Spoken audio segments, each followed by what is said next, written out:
Draft every Packer that comes across the board. There it is, the bias. Reach on every Packer. Your team should be Aaron Rodgers, Aaron Jones. Second RB should be Jamal Williams. Your wide receivers should be Devontae Adams, should be Geronimo Allison. Your flex should be MVS, and your tight end should be Jimmy Graham. Does that sound right? You're listening to Let's Talk Fantasy Football, where men of fantasy genius have realized, hey guys, we don't need real football skills to dominate on the fantasy field. Yeah. So slap on your pads and grab your helmet. Shit's about to get real. Welcome back, ladies and gentlemen, boys and girls, to another edition of Let's Talk Fantasy Football. I am your host, Nick Schreck, and I am joined tonight by the one and the only. He's actually a new uncle to a very, very adorable pup, if I say so myself. He is the DON, Don Chrisman. Don, what is up? I think you just said what is up. I'm a new uncle, man, to a very cute pup named Milo. Congratulations on your puppy that you just got yesterday, dude. It's awesome. Thanks, buddy. He's officially the newest member of Let's Talk Fantasy Football. We're excited to have him here. I have a Packers dog Packers jersey on the way for it. You are a thoughtful uncle. We'll see if that ever makes it onto him. Knowing Kate, she'll be happy to dress him up in whatever she can. But we all know I'll try and get a Chiefs something in there at the very least. But Don, it's good to be back. It's good to be here, and I think, or I know, we're talking your division tonight, NFC North. And I think there's no better way to kick off the podcast than to start with the Lions and the Green Bay Packers, and that's going to be part one. So I know you are pretty much rock hard over there under your desk. Well, I mean, it's a given. People helping people, man. It's a beautiful, beautiful thing. You know it, dude. But, guys, part one is going to be the Lions and the Packers. We're going to have the Vikings and the Bears, oh my, as part two, dropping next week. Before we jump into it, Don, quick reminder to everybody out there, all ADPs come courtesy of Fantasy Football Calculator, 12-team leagues in PPR. So if you're wondering, that's where the numbers are coming from. You can also check ADP via the website or just ask Alexa via the Let's Talk Fantasy Football skill for average draft positions. It's still there. It's working. It'll tell you. And if you haven't started, guys, start fucking mocking.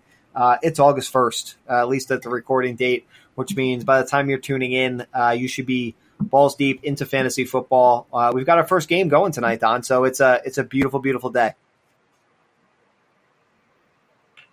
Right. Like I said in the chat, nothing got me more aroused than seeing Matt Schaub run onto that football field that I haven't seen him do in quite some time. Yeah, and he did it gracefully, might I add. He looked like the Matt Schaub we all know and love. It brings me back to the 2012 fantasy glory days of playing him and Arian Foster and Andre Johnson. Man, what a trio! Wow, Andre the Giant, man, what a time to be alive. Unfortunately, Don, we don't have the time to go too deep back into the memories. So let's talk about the current, and let's start with the Detroit Lions. We're going to save your Green Bay Packers till the end. Just as Walsh said last week, that's to keep you guys on the hook. Definitely can't fast forward to the Green Bay Packers. Let's start with the Lions, Don. Main losses, Golden Tate gone, went to the Giants. We obviously know the whole Giants wide receiver saga right now. They add Danny Amendola, CJ Anderson, and Jermaine Kearse. They get a new offensive coordinator, Darrell Bevell. And this team appears like they're ready to rock. I don't know if they can do it in this division.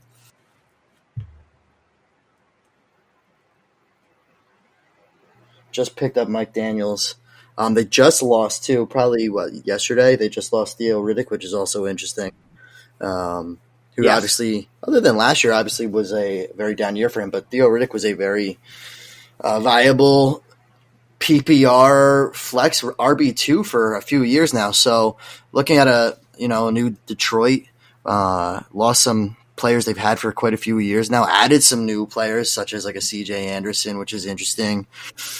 Not fantasy relevant for the most part, but Mike Daniels from Green Bay, which hurts my heart. Makes you very sad, Don. I know. But let's start at the QB position as we always do, and then we'll move into it from there. Let's start with Matt Stafford. I don't even know where he's coming off the board. been more than like a streaming quarterback and not a draftable quarterback. In the last 2 seasons Yeah, now? that's fair to say. He's right where he should be in a situation where there's a ton of guys you love late before him. Unless you're in 2 QB leagues, and even then, you're not looking at Matt Stafford.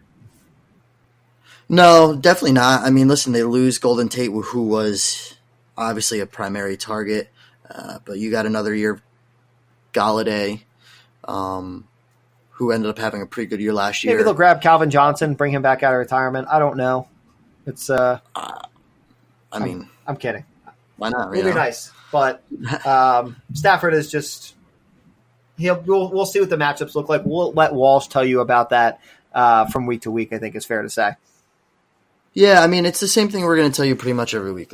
If you want to hear more about quarterbacks, this is the wrong podcast to listen to. We obviously don't bring a lot of value to the quarterbacks because we see that you can gain a lot of value from a lot of quarterbacks later in the draft because it's so rich of QBs, especially this season. Yep.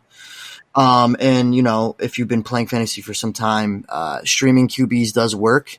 That's where you put Matt Stafford. Hey, listen, he could have a good year this year where he could be a starter every year. I mean, they did just add Danny Amendola. Jermaine Kearse is a nice veteran receiver to add, so it's not like he doesn't have weapons to throw to.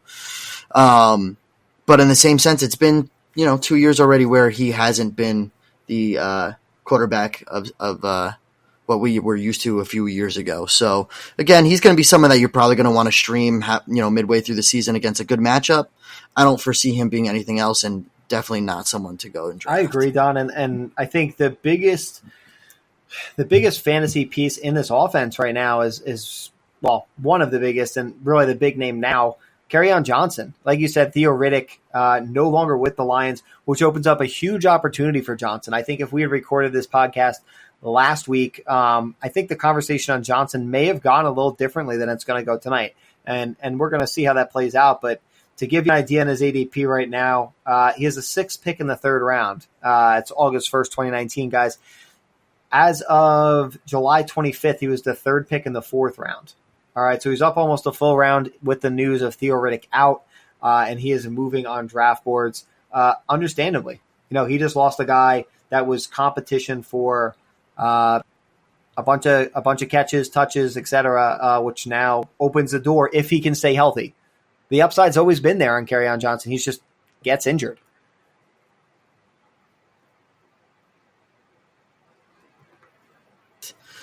Kerryon Johnson. I like Kerryon Johnson a lot. I think, they obviously eased him into last year. He had a lot of flashes, and we talked about him quite a bit, but still weren't getting value until halfway through the season where he really started to shine once they started really utilizing him more. It's helpful in a sense that Riddick is gone because you're obviously going to see more pass catching. He was a pass catching back even before he came to the Lions. I believe that, they do play a decent amount of shotgun with Matt Stafford being a gunslinging quarterback. So I think that's an upside. What scares me though, in the same sense of the gaining the value with Theo Riddick leaving, is adding CJ Anderson. That's going to hurt his goal line opportunities. Because C.J. Anderson, I'm going to assume he's going to take on that role of a LeGarrette Blount, right? So LeGarrette Blount was really only there to bruise for a few yards here and there as a 3rd down back or goal line back. But C.J. Anderson's much younger than LeGarrette Blount, and he showed a lot of success at the end of the year last year. Now, again, that's behind probably one of the best, rushing offensive lines in the league last year. And that's going to be a little bit different with Detroit, but in the same sense, he's a big back that they're probably going to play a lot of goal line with. Yeah, he's going to, like you said, he's going to vulture some of that value away from Kerryon Johnson. But I think with the loss of Theo Riddick, it continues. Obviously, I think the pro outweighs the con there. CJ Anderson again is he? Just trying to wrong page. Just looking to see if he's on the board here. Yeah, fourth pick in the 14th round. Has he changed at all since? Yeah, he hasn't really moved a ton with the news of Theo Riddick, which isn't a surprise. Theo Riddick really didn't have anything to do with C.J. Anderson. Separate add-on. Kerryon Johnson, Don, I do want to stay on him before we finish up on C.J. Anderson. What do you think about his ADP there? Because you're talking about him as, You got Marlon Mack going right behind him. You got Leonard Fournette, 2 picks above him, who injury prone, right? Devontae Freeman's 2 picks below Kerryon Johnson right now, who we talked about on the podcast a little while ago as, if healthy, the guy, right? Aaron Jones going 1, 2, about 5 picks before him. It's an interesting mix at running back here.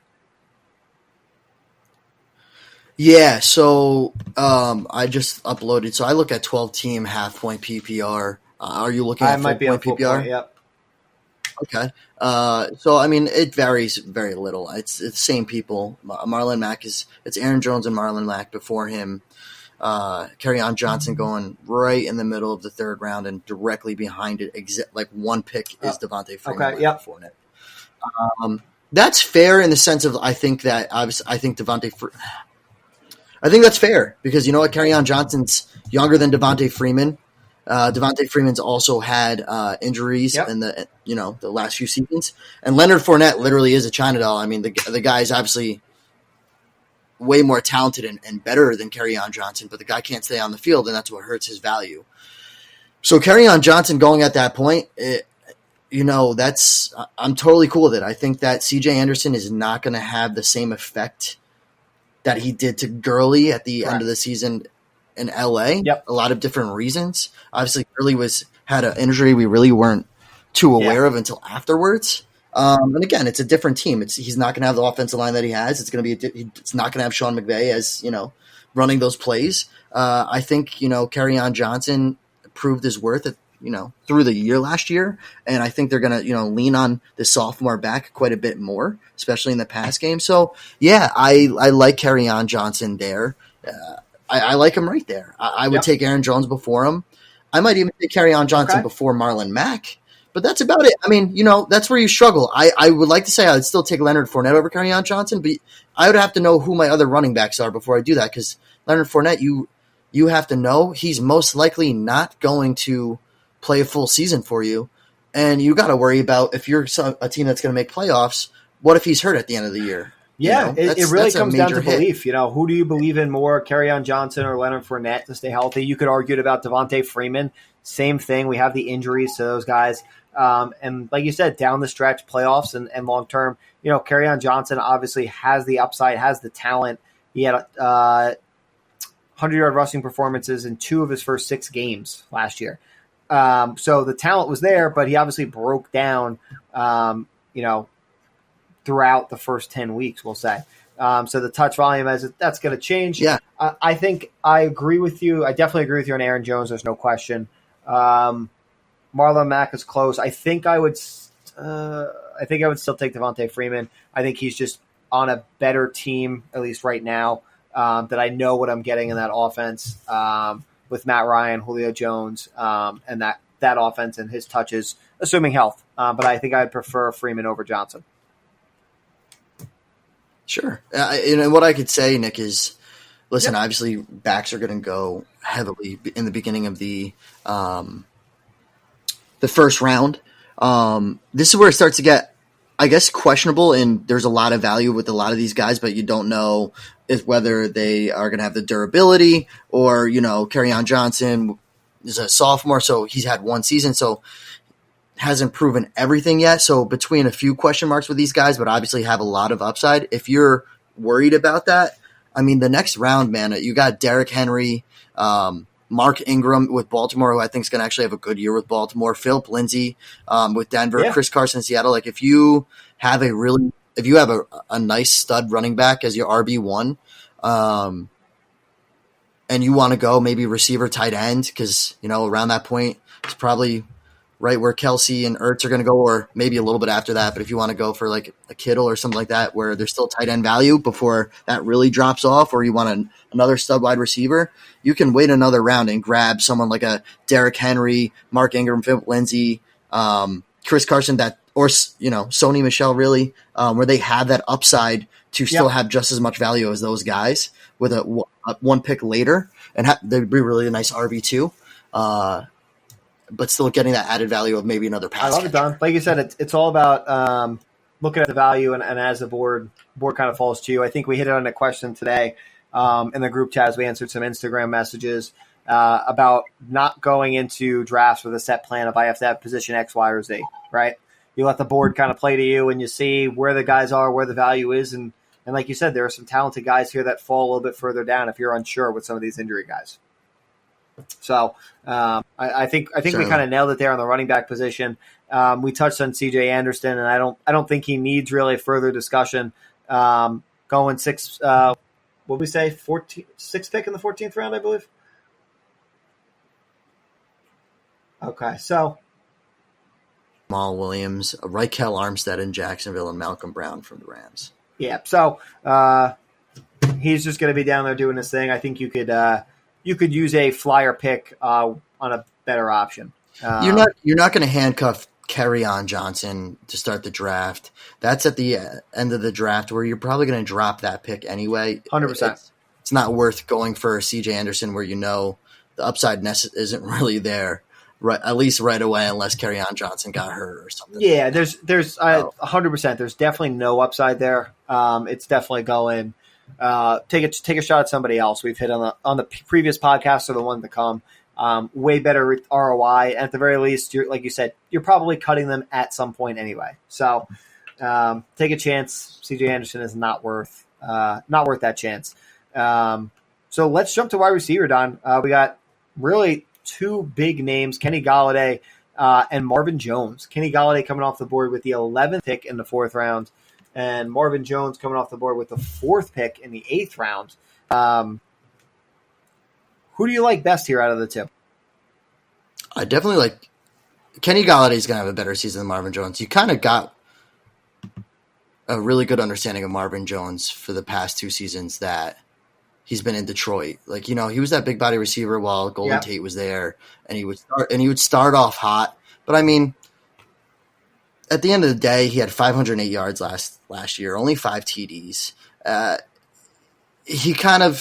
You saw what his complete potential is versus Kenny Golladay. I mean, he really exploded for you last year. I mean, there were some somewhat down weeks, but there were a lot of, he was a high wide receiver 2, low end. I would say a very high wide receiver 2 all year last year. And that's is this going to be his 3rd season? Yes, Golladay? Because I remember being on him his rookie year and it was just a whiff. And then I didn't have many shares of him last year. Yeah, I think he might have had like 2 like really awesome games his rookie season, but last year, he really became someone I depended on in one league, in a PPR league, where for the most part, I was at least getting double digits with him. He broke 1,000 yards last year. He was a wide receiver too, like you said, all year, Don. He was a top 20 fantasy wide receiver over the first 5 games of the season, and the opportunity is there. He's the clear number 1, like you said. You lose Golden Tate. He's the clear number 1. There's more targets to now go around. And I think he can take that step forward, I think, to consistency, which I think I don't want to say he lacked last year, but I feel like there was some roller coaster. He still finished as a wide receiver too, but I think he can do it way more consistently now with the way that wide receiver core is set up. Yeah. And it's funny where, another person where he lands, Kenny Golladay, he's in between a Robert Woods, Chris Godwin, Cooper Kupp, Ty Lockett, Calvin Ridley, and AJ Green is up there. We got to see what he is with his injury, but man, he's in the mix of like Rams receivers. Obviously, I'm going to take him over Cooper Kupp right now because Cooper Kupp just came off of that knee injury. But other than that, like I really actually like Chris Godwin just as much as probably Walsh does. Walsh, I hope you're listening in. But that's a good spot for Kenny Golladay. Kenny Golladay at the end of the fourth round, some of these guys go, or if you're not a fan of the, who's going to be the wide receiver 1 of the LA Rams, right? And Tyler, Galladay's I think better than Ty Lockett. So Kenny Galladay's right there. I'd probably even take him possibly over Brandon Cooks or Edelman at this point. He's going to be the wide receiver 1. He had a great second year last year. He really blew up to the potential that a lot of people were hoping for his rookie year. So I like Kenny Golladay. I think that's great. Or you can reach out. As you were talking, Don, I'm looking at the board, and realistically, he could even be your wide receiver 3. If you're playing in a 10-team league, with some things shuffled around here, you could take 2 running backs early and end up with Kenny Galladay. You could go, 1 wide receiver, and then you could end up with Kenny Galladay, Chris Godwin as your 2-3. Even if you took the A.J. Green with the injury, he slides. You can sit on him a little bit, and he comes back hopefully healthy. Fingers crossed there for Vinny. And for A.J. Green fans, of course. But you could have a really nice wide receiver core with Kenny Galladay there. Obviously, as, like I said, consistent wide receiver too. Yeah, I mean, listen, they lost Golden Tate. Kenny Galladay is going to be the guy that Matt Stafford's is going to be looking for. I mean, you're looking at, they just lost, and Golden Tate, it wasn't his best year last year, but he still had 800 yards last year, had almost 75 receptions. That's going to go to someone, and it's going to go to their, Stafford's favorite receiver for the most part. It's going to be Kenny Galladay. That's their stud. Marvin Jones is, you got what you got out of him, and that's about it. So it's going to be Kenny Galladay again, a lot of that. So I like Kenny Galladay this year. I think that's a great spot to take him. I'd be looking at Kenny Galladay right around that. I'm with you. I also think Marvin Jones, I know you talked about him. We know what he is, et cetera, et cetera. He's going to see a ton more targets. Yeah, he through the first 9 games last year, Don, he equaled Galladay in targets with 59. He saw 12 end zone targets, which trumps the 4 that Galladay saw over that same span. So I think the opportunity to score goes, whether the opportunity goes up or maybe he catches a few or more of those balls. Obviously, you can't bank on touchdowns, but 2017 he had 9 scores. So I think you pay a much cheaper price on Marvin Jones, less safe of a floor, but I think the opportunity is there for Marvin Jones with the new targets from Golden Tate being gone. He's shown that he can do it, and he has done it in the past. I also think he's a great target as you get here into the 8th round. Obviously, I'm not taking both of these wide receivers, but if you don't get one or Galladay early, Marvin Jones, 4th pick in the 8th round here, going right around Sammy Watkins, Geronimo Allison, who we're going to talk about, Sterling Shepard. We obviously know the news on him. So that's kind of your wide receiver grouping there. Marvin Jones could be a great ROI. Yeah. Great ROI. Larry Fitzgerald, MVS. So the thing that you could take away from that is you're going to know what you're going to get out of Marvin Jones. You actually should see a little bit of bump, like you said, because Golden Tate is gone. He's probably going to be your safest pick in that spot. You got Geronimo coming back from an injury, like you said. We are going to talk more about him. So again, there's a question mark there. Sterling Shepard injured, question mark there. Larry Fitzgerald, 75 years old. I would like to say there's a question mark there. He's just like Frank Floor, so you don't know. And then you got, and then the next person's MVS, Marquez Valdes-Scantling from Green Bay. Again, 2nd year coming back. I'm going to talk about him quite a bit. But again, now Geronimo Allison's back in play. So where does he go? Question mark there. So there's a lot of question marks right around there. Marvin Jones, we're going to expect a little bit of an uptick. You kind of know where he's going. He's a very playable wide receiver fantasy-wise, especially a solid flex play. So I don't hate that either. I'm really hating that. I'm liking that sucks. The value of these Detroit. I opened up with can they do it, and I think they do have some really nice pieces. It's just a matter of, for us, we're worried about the fantasy production. Obviously, an uptick on Marvin Jones. I just think the value for what you're going to pay for him is there.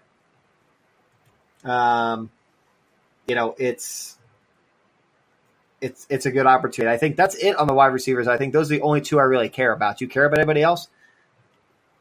No, there's no names. Listen, we're already talking about our being skeptical with Detroit and whatnot. I mean, these are the 2 guys that Stafford's really going to be force feeding the ball to. Although Danny Amendola it's interesting. Danny Amendola, he's always interesting. It's a slot player.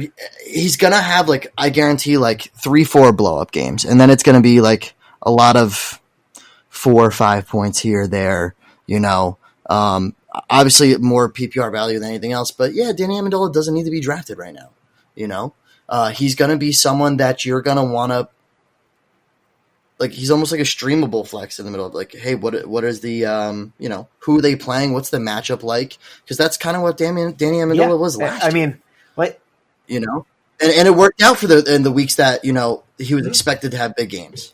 So if you play it right, the corners are going to play well against the slot or whatever else it may be. So I think that's the same exact thing that's going to work with Danny Amendola this year. Someone that you're probably going to pick up at some point in the season, probably going to plug and play here and there. But yeah, I agree. And it plays into this, Don. I think the Lions defense maybe a little better. Maybe they're in a few less shootouts. So the targets, like you said, in the right matchups may work out there. But for consistency, as you nailed it, probably not him. But you very well may own him a few weeks out of the year.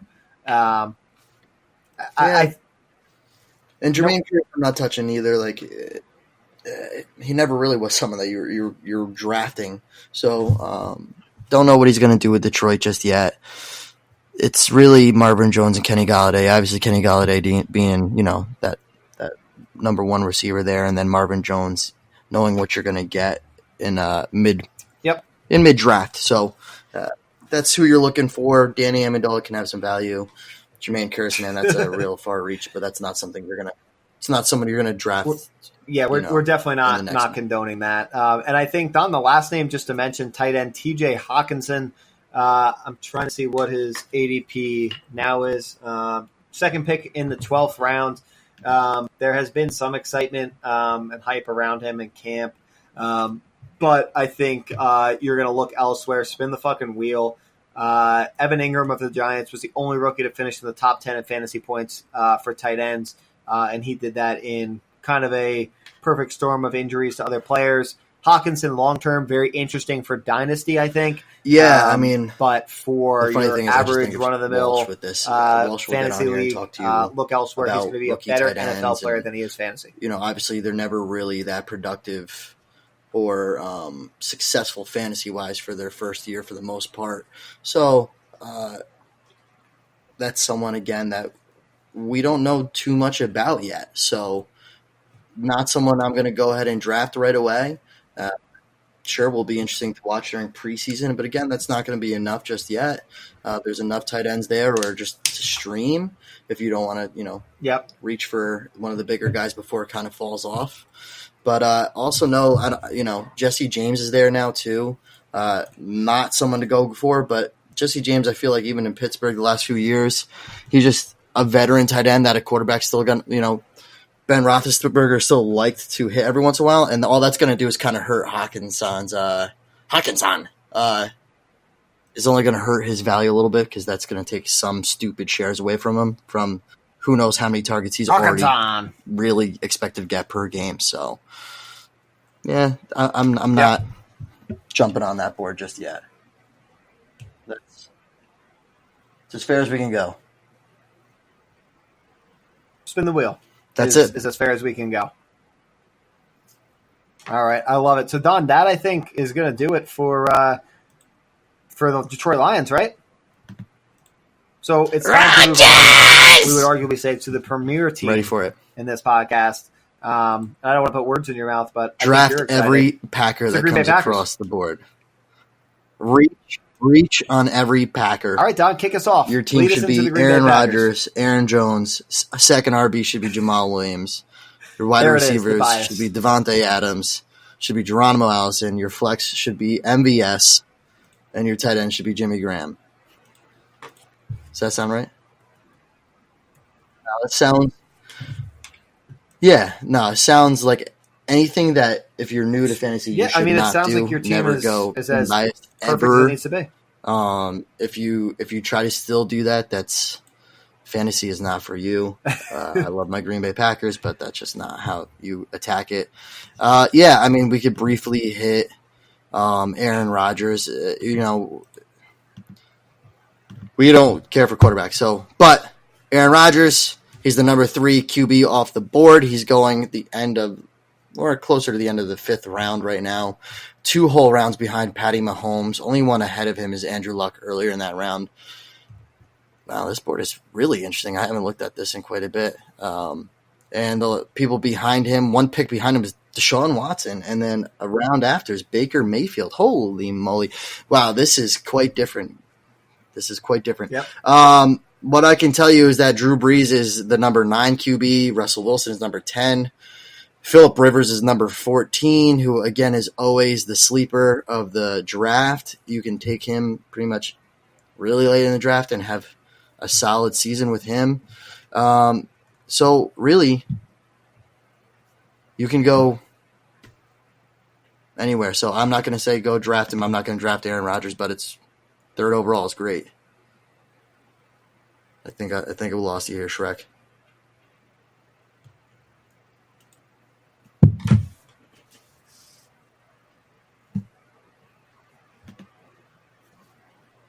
Nick. Excellent. All good? I'm here. I lost you for a sec. I apologize. All I can say is I'm sure it's all good things on Aaron Rodgers. Period. Well, with that said, Don, do you have anything else you want to say about him? Because I missed it all. Aaron Rodgers is the third quarterback.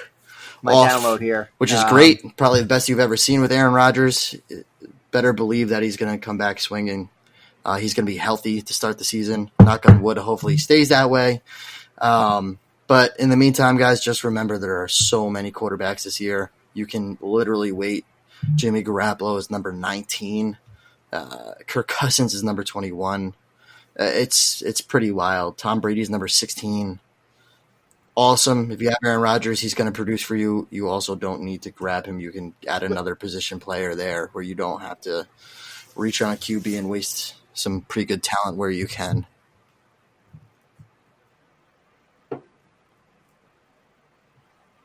All right, I agree, Don. Aaron Rodgers, we always love him, but for the price, we are not.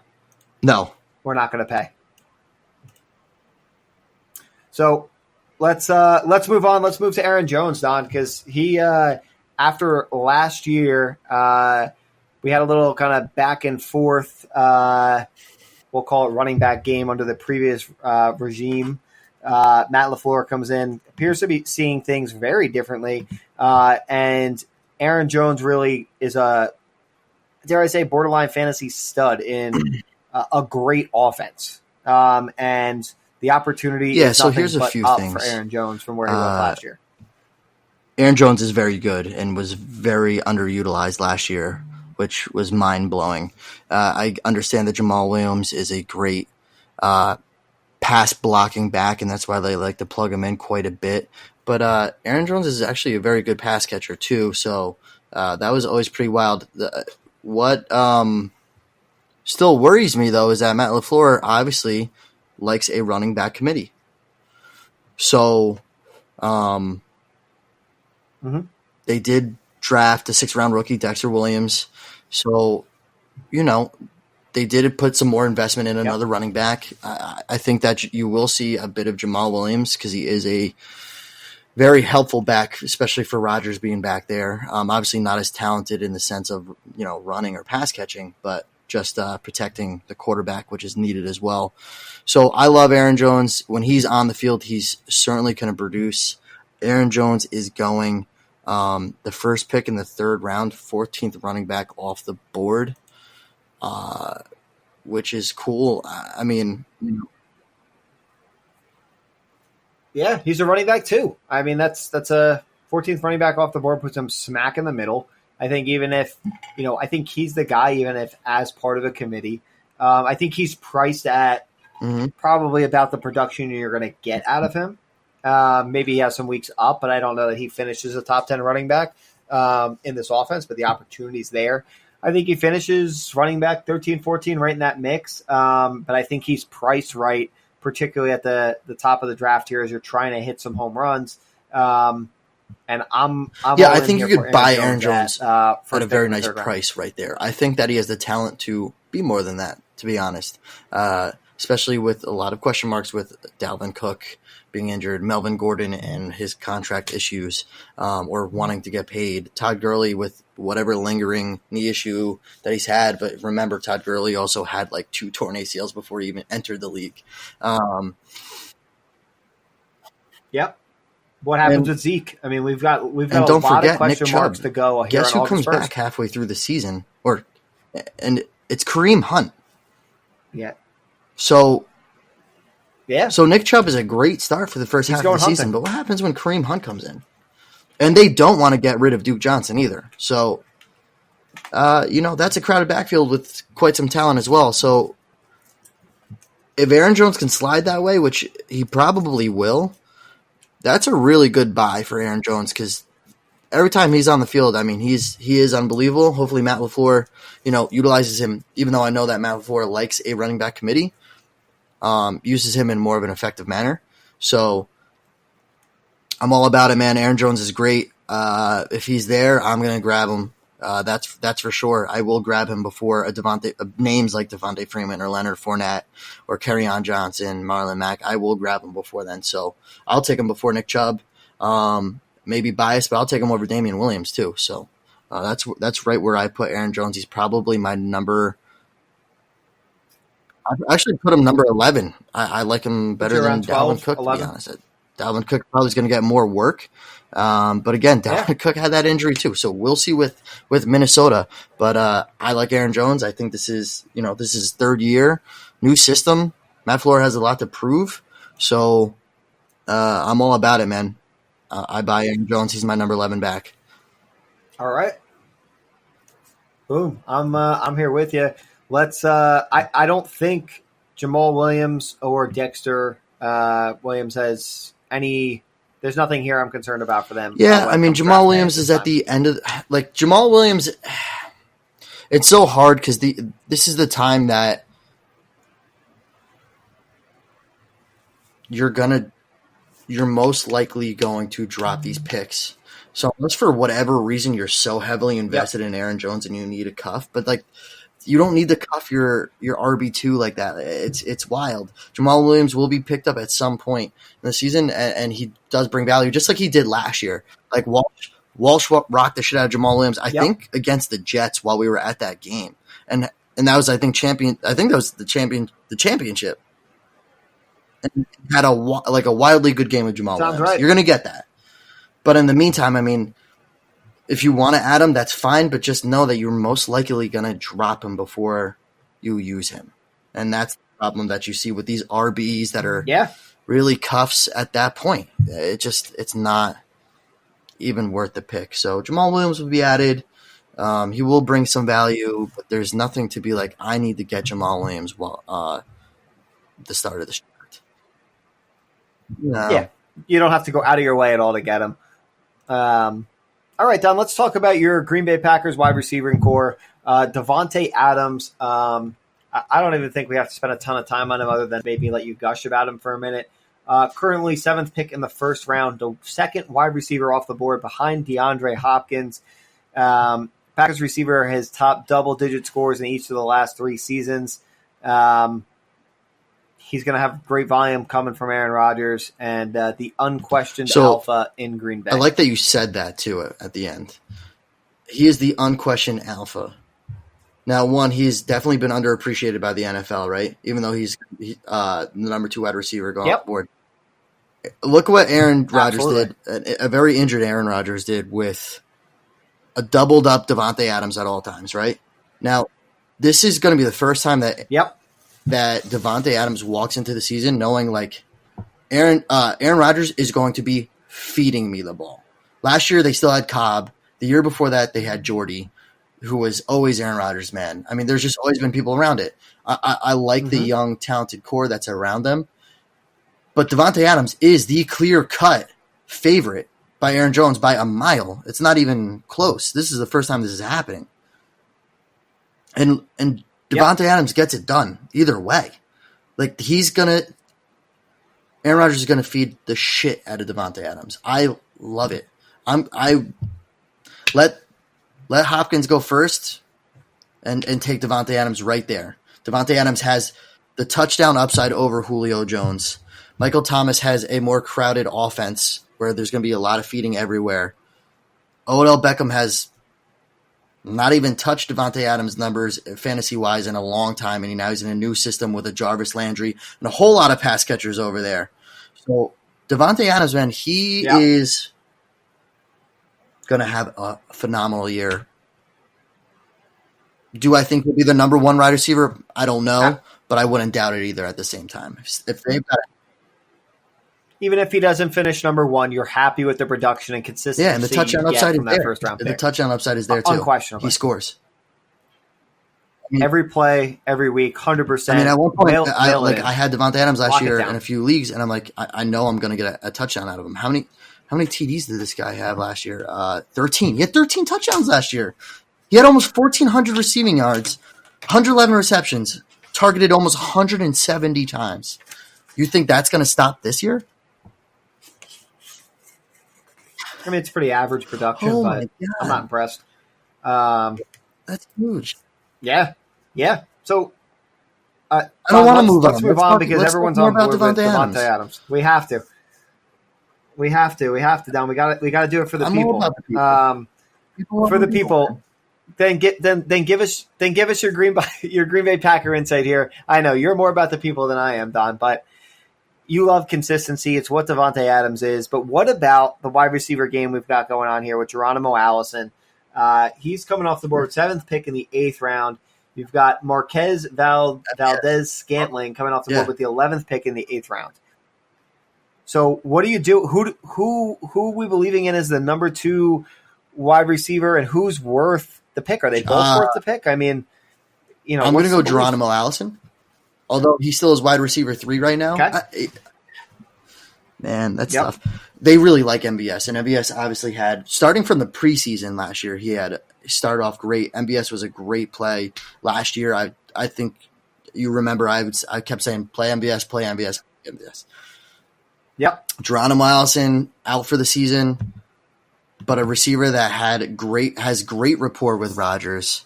Unfortunately, last year would have been a really great year for him to really shine. So, the only thing you have to pay attention to is where they're playing him. I think they're going to start actually playing him as a slot, which is pretty wild. He's 6'3", but I think because MVS, I think they're going to put outside. And but I almost like that though too for a PPR standpoint. Aaron Rodgers has a lot of rapport with Geronimo. He was pretty much the MVS when Geronimo started, where he was the young wide receiver that Aaron Rodgers really liked when Devontae Adams started to become a veteran receiver there. He obviously had his veterans with Jordy and Cobb. He was the next guy up, and he's proven to be fantasy relevant for quite some time. Aaron Rodgers is the best to play ever. Devontae Adams is going to need help. Geronimo Allison, I mean, let's not forget this guy. So, I know he was out last year, and that would have been the year to shine, but he's coming back. So there's a lot of rapport. I like Geronimo Allison as much as I really, really love MVS. I really love him. I think they're sleeping on Geronimo Allison, and I would really like to see him in the slot. I think especially in a PPR league, Geronimo Allison is going to be a fun ad this year. So keep an eye out on him. Yeah, I mean, I'm with you. I think Geronimo Allison is the guy currently that I'm more interested in than MVS, although great things to come. But whoever wins out that wide receiver 2 spot can be a very real fantasy producer, I think, for you. A nice, possibly wide receiver 3 if the Packers offense is what we expect out of the Packers offense. Obviously, we've seen, I think, a little more consistency from the Geronimo Allison versus what MVS. But Matt LaFleur seems to be enamored, happy with what he's been doing so far up there. But again, at the price, totally fine. Some nice production out of a guy who could be a late 8, early 9th round pick for you. Unquestioned. I mean, do you have any interest in anybody else there in the wide receiver core? I think you're kind of busy. I think the touches are kind of so covered here. No, I think these are going to be your big 3. I think all 3 of them are draftable. Yep. You're going to see a sprinkle of Equanimus, St. Brown, right? So he's someone that's familiar and got quite some playing time because of all the injuries in that wide receiver core last year. So you're going to see him sprinkled in. I love Kumaro. He's going to be a Packer fan favorite, but he's not going to be someone that to keep really an eye out. I would say the person you really should keep an eye out and not someone you should draft, but just watch out for him is Trevor Davis. They've been talking quite a bit about him this off season, and he's been really piquing interest out of Matt LaFleur quite a bit this spring. So look out for Trevor Davis. I think he might be the name you're going to see out of this young core. Other than those top three guys, I think he's going to be the one that's most relevant this year. All right. I guess that really just moves us on to the tight end position of Jimmy Graham. I mean, I think I can sum it up in red zone upside, but you're not relying on touchdowns from your tight ends to get by. I think you're spinning the wheel and going elsewhere. I just don't think there's enough to go around in Green Bay. Jimmy Graham is a shell of himself. Jimmy Graham is he's gonna be 33 halfway through the season. Wow. He didn't even break 90 targets. Had only 636 yards. And you're talking about red zone targets, but he only had 2 touchdowns last year. Man, I would like to say he's going to I'm confident he's going to have a better season than last year. Yep. What I'm not confident in is that it's enough for you to be like, I need to have Jimmy Graham as my starting tight end.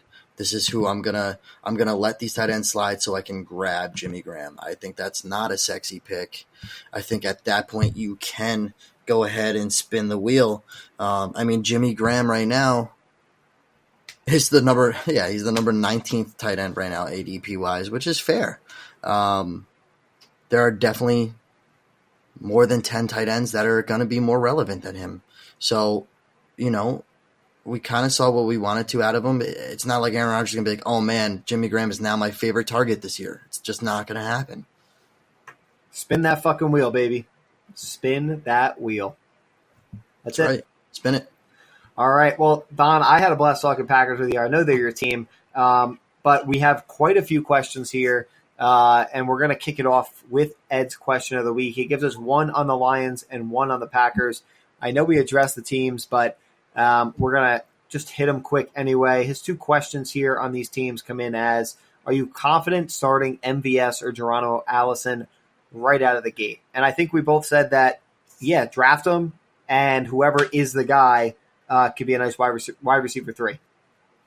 Yeah, starting right out of the gate's a little questionable. I think that Geronimo Allison could be a flex to start, depending on your roster. Yep. I love MVS, man. I think that you should be excited about. I think that going into the season, anyone that's has a Packer, like this is going to be another year where 3 Packer receivers are startable again. Like it's going to be almost like the James Jones, Jordy Nelson, Randall Cobb ordeal again, where they all are startable. I think that a lot of people are saying, "Hey, Packers are in trouble with receivers," but Geronimo Allison is more forgotten about when he's had rapport with Rodgers for quite a few years now. He's a young wide receiver that's done quite a bit.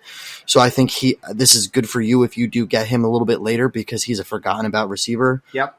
With Aaron Rodgers, who Aaron Rodgers likes a lot. And then MVS had a very, very good rookie year last year. So he's going to be someone that might not get a ton of targets, MVS. He's going to be high risk, high reward, obviously, more of a deep threat. But I mean, he got his looks last year. So I think that these guys are all going to be startable guys. I think that these 3 need to be drafted. I'm going to lean more towards Geronimo Allison at this point. But I'm excited for both of them. Boom. And then he says, what's Kerryon Johnson's ceiling? We obviously talked about Johnson earlier on. And I'm just pulling back up his ADP of where did he go? Yeah, so Kerryon Johnson is the 5th pick in 3rd round. Yep. He's the 16th running back off the board. Man, I definitely think Kerryon Johnson is capable of breaking top 10. But just remember, this is a very healthy year for running backs. I think there's a lot of situations for a lot of running backs, like you said, Zeke Elliott, right? Yep. We don't know what his contract's going to be, but I think everything will work out fine. He's one of the best, or could be, the best pure running back in the game, possibly. You got David Johnson. That's a little bit of a question mark, but he's going to come back and bounce back. He's a great talent. You got Le'Veon Bell at number 6, guys. This guy is arguably the best overall running back. But he's dropped because he missed the year, not due to health issues. So remember that as well. Well rested, Yep. But in a new system. James Conner 7. There's a wealth of guys. But I think I really like Kerryon Johnson a lot. I think he could finish 8-9 this year. Yeah, ceiling is a low 1. I think is fair. Yeah, ceiling, and I like that. Ceiling is a low 1. I'm not sure if he quite gets there, but with the injuries and other guys that have a history of injuries, including Johnson, it's definitely possible. Ed, thank you as always. Don, we've got from Jimmy on Twitter. He says, Tyreek Hill gets no suspension. How high does he go? We've watched him move from the second pick in the 4th round all the way up to the second pick in the 2nd round. So he's already moved significantly. He's now the 6th wide receiver off the board. Yes, I don't think he goes any higher. I think that's about as high as he goes come draft day. Yeah, and that's cool. I like it. I like Tyreek Hill right there. A full season of Tyreek Hill is a beautiful thing for the Chiefs and for football. And the points will be there.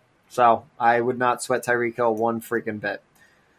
From Mike on Instagram, he says, I've seen at least one big name analyst saying to stay away from Christian McCaffrey. Are you worried about him at all for 2019? I'm a resounding no. I'm not worried at all. I love Christian McCaffrey. Have you not seen pictures of Christian McCaffrey lately? Guys, the dude is trying to get the guy is trying to get as big as Saquon Barkley, dude. Like, the guy is huge. He's unbelievably talented. I mean, he's awesome, and they're going to work around him, especially because Cam Newton does get dinged up a lot, and he takes a lot of relief off of Cam Newton. I love Cam Newton. I love the fact that Walsh gets on here and is saying he's his clear-cut 1. I will not say he's my clear-cut 1. I really do love Saquon, but I fucking love Christian McCaffrey. I would love to have him on every team. Whatever analyst says that is just pulling a skip and saying, like, just to throw a different opinion out there. They're obviously behind scenes going to draft Christian McCaffrey. They love him probably more than and you it's do. Fucking nonsense. Nothing to worry about on Christian McCaffrey. I think you nailed it, Don. Last question comes in from Kyle on the website. He says, Melvin Gordon wants a new deal and is making it known. When do we start panicking on him, and how far do we let him fall? Yeah, so Melvin Gordon, if you've been listening to LTFF for quite a few years, San Diego Chargers, and LA Chargers are like my favorite not Packer team. I follow them as my AFC team. I love Melgo. I invest in him highly every year, along with Phillip Rivers and Keenan Allen. But I actually, maybe because I'm highly invested in them quite a bit, because I really like them and they're obviously star players, I am kind of worried. He's already, especially because Phillip Rivers came out and said that they are loaded in running backs. They don't. Now you've got, because it originally came out that Melvin Gordon wants nothing to do but leave, doesn't want to leave the Chargers at all. And I mean, listen, this is extremely irrelevant, but if you do follow them on like Instagram and all that, or Twitter, Melvin Gordon's like the first person that comments on like every Chargers post, like about like pretty much like how much he loves the Chargers. So, but this now caused a little bit of a riff, showing that Phillip Rivers really didn't stand behind his guy. I don't think it was a clear cut like, hey, I don't want Melvin Gordon to come back, but it was not like, hey, we need him either. So now Melvin Gordon and his agent are requesting a trade. I am kind of panicked. If this doesn't get resolved in the next few weeks in his draft time, I have a really hard time drafting him. This could very well be a Le'Veon Bell situation. Yeah, and I mean, listen, it could work out for you, but again, those that got bit by Le'Veon Bell, I only really did in one league where, I did it because I'm like, there's only upside and I really don't care about this league. But, man, that's tough, man. How do you take him over like a Damian Williams or an Aaron Jones or Marlon Mack and start? It's kind of tough. I would probably put him in the and probably he won't follow me at that point, but I'm probably going to put him mid third round. We got to, like you said, we got to see what happens over the next few weeks because this has risk taker written all over it because it can blow up in your face, Le'Veon Bell style, or he can sign or get traded or whatever. But I don't know, man. I feel like from what I've seen, he's not going to show up, and I don't know that they trade him or give him the deal. See, I'm envious of those that have like a huge set of fantasy balls because like I'm a major bitch. Like I am such a bitch where like I'm like, nope. Like if I play blackjack at, a casino, if I'm up $100, I'm like, see ya. I just won $100. I know I'm going to lose this if I don't. So, and it's really sad because I love Melvin Gordon. I always want Melvin Gordon. So, but I probably won't own Melvin Gordon because I'm a bitch. And my thought's going to be this year is I can't worry about what's going to happen with my RB1. If this gets resolved in the next few weeks, different story. But if it comes draft time and this is not resolved, I am not confident in taking him unless he is my RB2. Yeah, I agree. I think this is when we're going to have to table and throw it into some of the general previews as we get closer because there's so much that can and can't happen right now for him. If he continues to hold, his ADP is going to continue to slide. He's already down to the 5th pick in the second round. And I'll say he slides around for me. I'll say he's middle third round. I'm going to take him probably right before Devontae Freedom, Leonard Fournette. I might take Aaron Jones, Marlon Mack, or Kerryon Johnson. Well, I will take Aaron Jones over him at that point. But Marlon Mack, Kerryon Johnson, I'll probably take over him too. But that mid-third round is where I'm going to put him as of now until I see more. I'm right there with you, Don, and that is going to do it for us here on questions coming in from the website, Instagram, Twitter, and all the good. We have just covered the Green Bay Packers, the Detroit Lions. We've had a ton of fun, and we're going to be back real soon with the second half of the NFC North, Don. For those of you that missed out already, the AFC West is done and live on Spotify, iTunes, Twitter, Instagram, anywhere you're looking for the podcast and the link, it's there. So tune in, check it out. And you have anything else for the people, Don? Get mocking. Man, I'm nervous. I really felt like I wanted to say something good, but I got nothing for you guys. Sorry. Just get mocking, guys. And for Let's Talk Fantasy Football, I'm Nick Schreck. He is the DON. We will catch you on the flip side.